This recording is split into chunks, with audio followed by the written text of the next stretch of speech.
Ir a nuestros estudios en Ciudad de México, allí frente a la Plaza del Zócalo. Quiero saludar a Gerardo Rodríguez, él es director académico del Departamento de Relaciones Internacionales y Ciencias Políticas de la Universidad de las Américas. Señor Rodríguez, bienvenido, buena tarde para usted. Muy buenas tardes, Idania, a tus órdenes. Yo comenzaría preguntando, ¿se esperaba tan baja participación que cada vez que hago un contacto con algún reportero o con algún presentador en México, todos resaltan precisamente lo impactado que pueden estar por las largas filas y la gente que ha salido a la calle a votar? Idania, mis compañeros de universidad en Puebla tardaron hasta 3 horas en votar hoy por la mañana. Mi familia en el Estado de México casi 2 horas tardaron para salir a votar. La Ciudad de México también hubo una masiva participación. Lamentablemente en estados del norte del país, donde ha habido fuertes olas de calor, probablemente se haya caído la votación, pero en general tenemos muy buenos comentarios y números, Idania. Ahora, ¿por qué se esperaba o por qué lo esperado era una participación baja? Mira, porque normalmente en elecciones intermedias la votación ronda el 50% y en federales el 60%. Pero ahora el presidente López Obrador quiso hacer de esta una elección de referéndum. Mantener para él la mayoría en la Cámara de Diputados es fundamental para la aprobación de leyes y continuar con su cuarta transformación. Quiero dar la bienvenida también a nuestro invitado, Jorge Lara, profesor de la Facultad de Derecho de la UNAM y ex subprocurador jurídico de la Procuraduría General de México, que también nos acompaña en la tarde de hoy. Señor Lara, primero bienvenido, gracias por estos minutos y por acompañarnos. Esta suerte de referéndum en la que parece haberse convertido esta elección de hoy, ¿coincide usted con nuestro invitado? Y bueno, lo decía también Yoely Ramírez, ¿es lo que ha motivado esta participación activa de hoy? Sí, definitivamente, para hacer una elección intermedia, el nivel de participación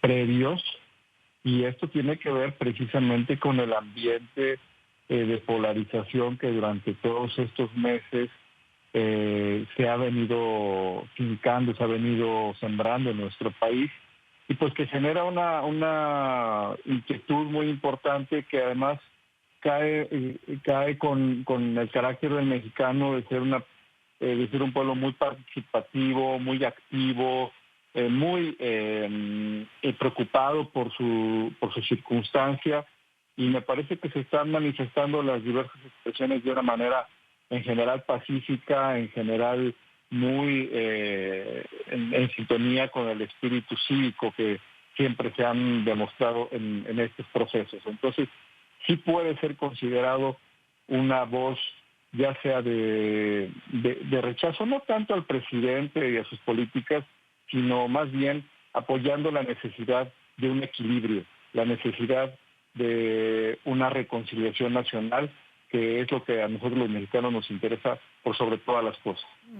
Vuelvo con Gerardo Rodríguez. Este reencuentro,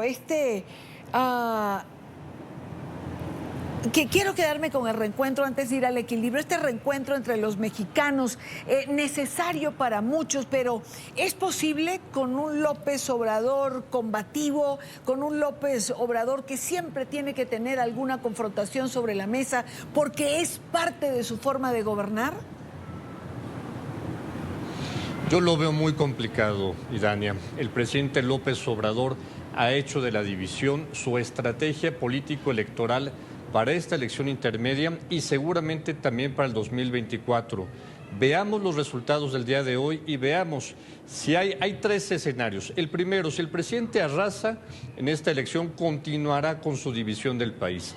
El escenario 2 es si gana ligeramente, seguirá con esa posición de división, no tiene incentivos, pero si llega a perder y no tiene la mayoría que le permita sacar adelante las leyes, creo que se cortó.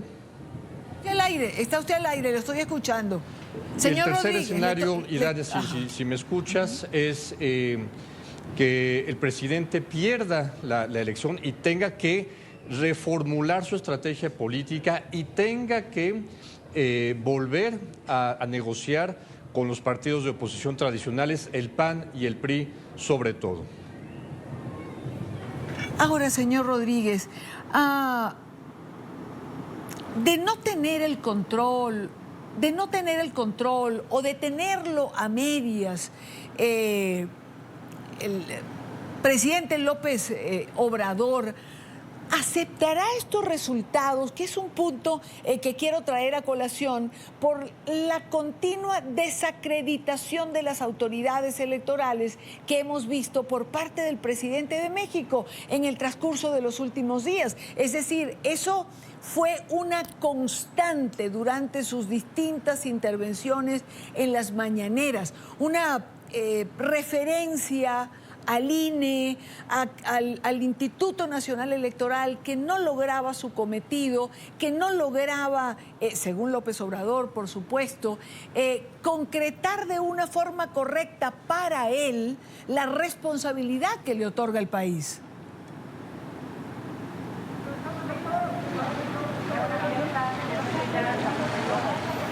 Vamos con el profesor Jorge Lara. Hay algún inconveniente aquí en la comunicación con el señor Rodríguez allí en nuestro estudio en el Zócalo, pero voy con Jorge Lara y le voy a hacer la misma pregunta. ¿Aceptará el presidente López Obrador los resultados en caso de que no le favorezcan sin tener una crítica o una desacreditación a la autoridad electoral? Bueno, él tiene una estrategia que ha fincado precisamente en el rechazo a las instituciones que nos hemos dado precisamente para el desarrollo democrático.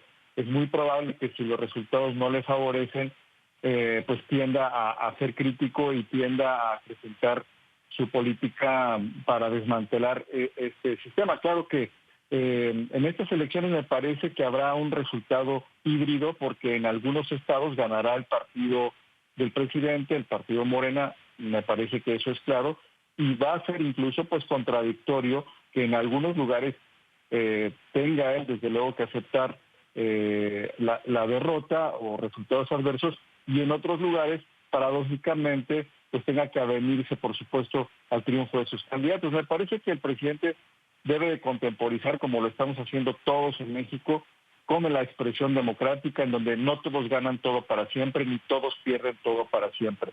Esto yo creo que es el mensaje más profundo, insisto, en que la nación mexicana se expresa con toda su pluralidad que es amplia, que es diversa, que consiste de distintas visiones y distintos intereses.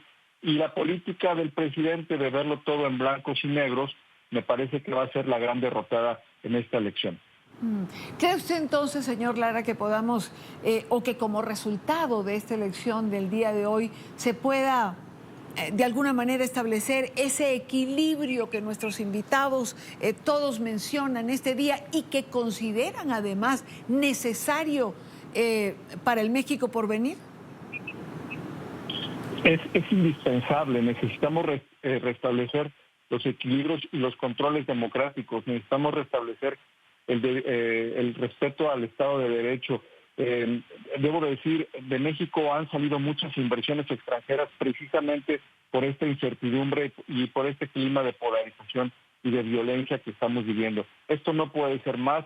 México es un país muy importante en el concierto internacional. México debe retomar su camino hacia el progreso, hacia el desarrollo, desde luego afrontar los retos de atraso y diferencias sociales que tenemos, pero eso no va a ser, insisto, a través del encono, a través de la generación de desunión, que es lo que ha pasado en estos en estos 2 años. Debo decírselo también. Aquí todos estamos viendo, por ejemplo, en el entorno familiar, en el propio seno de las familias de cada uno de nosotros, esta división que no conocíamos, que no teníamos como una experiencia. Y me parece que esto, los países que lo han vivido, han dado cuenta con que esto es uno de los peores males precisamente para pues realizar una convivencia por las siguientes generaciones.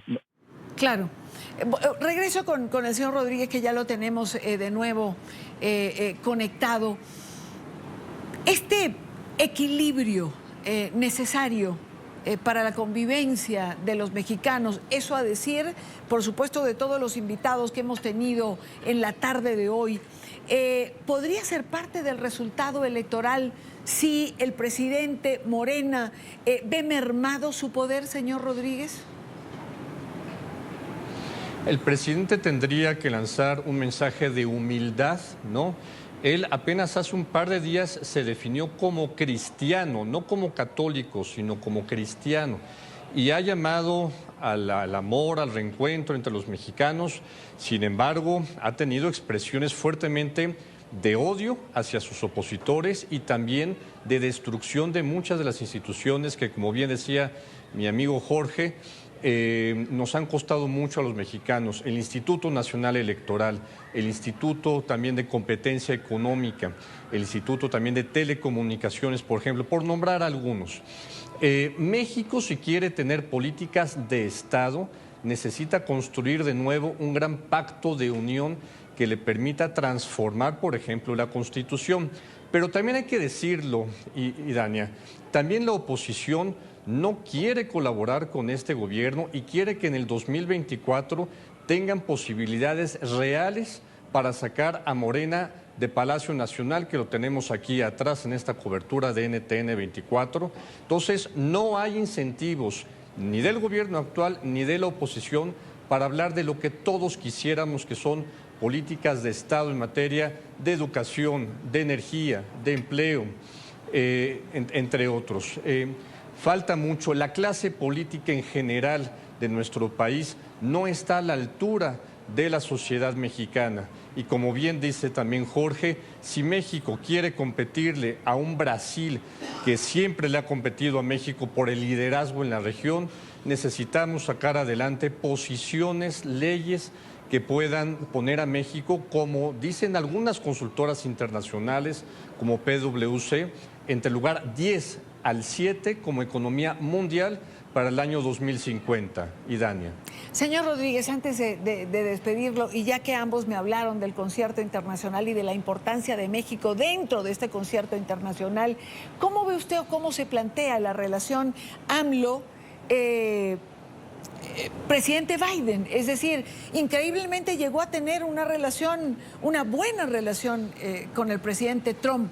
¿Qué piensa que puede pasar en esta nueva ventana que se abre? Los dos presidentes, Biden y López Obrador, son políticos profesionales. Biden conoce muy bien a México porque cuando fue vicepresidente, el presidente Obama le pidió muchas gestiones con su socio del sur. También como senador por el estado de Delaware, tuvo contacto con las misiones de parlamentarios mexicanos. Entonces, es un presidente que conoce muy bien México. Y el presidente López Obrador le gusta mucho la historia y sabe que no se puede confrontar con el inquilino de la Casa Blanca. Me parece que todavía hay tensiones entre la burocracia, entre el establishment de Washington y el gobierno de México, que tienen que poco a poco saldarse. Está entrando el gobierno del presidente Biden. Necesitamos ya que el presidente Biden mande al Senado de los Estados Unidos su propuesta de embajadora o de embajador a la Ciudad de México. Esto ayudaría muchísimo. Y Dania. Gerardo Rodríguez, muchísimas gracias por acompañarnos la tarde de hoy. Gracias por estar con nosotros allí en vivo y directo con ese fondo que tenemos en la Plaza del Zócalo. Gracias. Gracias. Y gracias a Jorge Lara, que estuvo también con nosotros en esta parte del programa.